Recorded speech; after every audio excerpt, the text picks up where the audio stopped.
ದರ್ಶನ್ ಹಾಗೂ ಉಮಾಪತಿ ಅವರು ಇಬ್ರು ಸಹ ಪದ ಬಳಕೆ ಅನ್ನೋದು ಸರಿಯಾಗಿ ಮಾಡಬೇಕು ಅಂತ ಹೇಳ್ತಿರುವಂತಹ ತರುಣ್ ಸುಧೀರ್.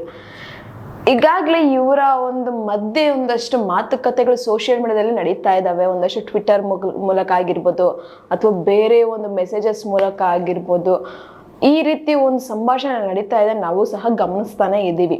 ಸೊ ಈಗಾಗಲೇ ಉಮಾಪತಿ ಅವರು ಯಾವುದೋ ಒಂದು ಸ್ಮಾಲ್ ಇಂಟರ್ವ್ಯೂದಲ್ಲಿ, ಒಂದು ಉಪಾಧ್ಯಕ್ಷ ಮೂವಿಯ ಇಂಟರ್ವ್ಯೂದಲ್ಲಿ ಅವ್ರು ಹೇಳಿದಂತೆ ಕಾಟೇರ ಸಿನಿಮಾ ಹಾಗೂ ಕಾಟೇರ ಟೈಟಲ್ ನಾನೇ ಇಟ್ಟಿದ್ದು ಅಂತ ಹೇಳಿದ್ರಂತೆ. ಸೊ ಇದನ್ನ ಎಲ್ಲೋ ಒಂದ್ ಕಡೆ ದರ್ಶನ್ ಅವರು ನೋಡಿದಾಗ ಸೊ ಅವ್ರಿಗೆ ಬೇಜಾರಾಗಿ ತಪ್ಪು ಅಂತ ಹೇಳಿದ್ದಾರೆ. ಸೊ ಉಮಾಪತಿ ಅವರು ಒಂದು ಮಾತು ಹೇಳಿದ್ರಂತೆ, ದರ್ಶನ್ ಅವರು ಪದ ಬಳಕೆಯನ್ನು ಸರಿಯಾಗಿ ಮಾಡಬೇಕು ಅಂತ ಹೇಳಿದ್ರಂತೆ. ಸೊ ಈಗ ತರುಣ್ ಸುಧೀರ್ ಅವರು ಹೇಳ್ತಾ ಇದ್ದಾರೆ, ಅದು ಉಮಾಪತಿ ಅವರು ಹೇಳಿದಂತಹ ಪದ ಬಳಕೆ ಸರಿಯಾಗಿ ಮಾಡಬೇಕು ಅನ್ನೋದು ದರ್ಶನ್ ಅವ್ರಿಗೆ ಮಾತ್ರ ಅನ್ವಯಿಸೋದಿಲ್ಲ, ಅದು ಉಮಾಪತಿ ಅವ್ರಿಗೂ ಸಹ ಅನ್ವಯಿಸುತ್ತೆ. ಇಬ್ರು ಸಹ ಪದ ಬಳಕೆ ಸರಿಯಾಗಿ ಮಾಡಬೇಕು ಅನ್ನುವಂತಹ ರೀತಿಯಲ್ಲಿ ಒಂದು ಕ್ಲಾರಿಟಿಯನ್ನ ಕೊಟ್ಟಿದ್ದಾರೆ. ಹಾಗೆ ಅವರ ಒಂದು ಒಪಿನಿಯನ್ ಅನ್ನ ಹೇಳಿದ್ದಾರೆ.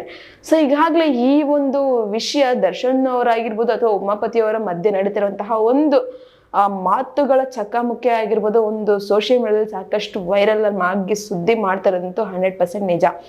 ಈ ಒಂದು ಇಬ್ಬರ ಒಂದು ಸೋಷಿಯಲ್ ಮೀಡಿಯಾದಲ್ಲಿರುವಂತಹ ಮಾತುಕತೆಗೆ ಆದಷ್ಟು ಬೇಗ ಅವರಿಗೆ ಒಂದು ಕಡೆ ಕೂತಾಗ ಒಂದು ಬೇಗ ಕ್ಲಿಯರ್ ಆಗಿ ಕ್ಲಾರಿಟಿ ಸಿಗೋದು ಒಳ್ಳೇದಂತ ನನ್ನ ಪ್ರಕಾರ ಅನ್ನಿಸ್ತಾ ಇದೆ.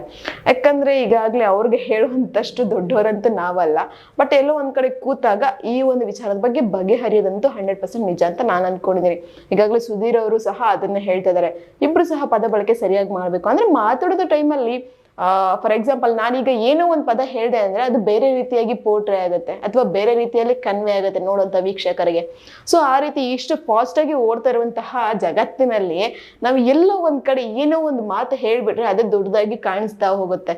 ಸೊ ಅದಕ್ಕೆ ನಾವು ಅಷ್ಟೇ ಮಾತಾಡುವಂತ ಸಂದರ್ಭದಲ್ಲಿ ಒಂದು ಕ್ಲಿಯರ್ ಆಗಿ ಮಾತಾಡ್ಬೇಕು. ಸೊ ಇದು ಅನ್ವಯಿಸುತ್ತೆ ಅಂತ ಸುಧೀರ್ ಅವರು ಹೇಳಿದ್ದಾರೆ. ನಿಮ್ಗೆ ಹೇಗೆ ಅನಿಸ್ತು ಈ ಒಂದು ವಿಷಯವನ್ನ ಕೇಳಿ ಒಂದು ಕಮೆಂಟ್ ಬಾಕ್ಸಲ್ಲಿ ಕಮೆಂಟನ್ನು ಹಾಕಿ. ಹಾಗೆ ನಾನು ಹೇಳಿದಂಥ ಇನ್ಫಾರ್ಮೇಷನ್ ನಿಮಗೆ ಇಷ್ಟ ಆಗಿದೆ ಒಂದು ಲೈಕ್ ಮಾಡಿ, ಶೇರ್ ಮಾಡಿ, ದಯವಿಟ್ಟು ಸಬ್ಸ್ಕ್ರೈಬನ್ನು ಮಾಡ್ಕೊಳ್ಳಿ. ಇದೇ ಥರ ಇನ್ನಷ್ಟು ವಿಡಿಯೋಸ್ಗೋಸ್ಕರ ನೀವು ನೋಡ್ತಾ ಇರಿ ನಮ್ಮ ಚಾನಲನ್ನು.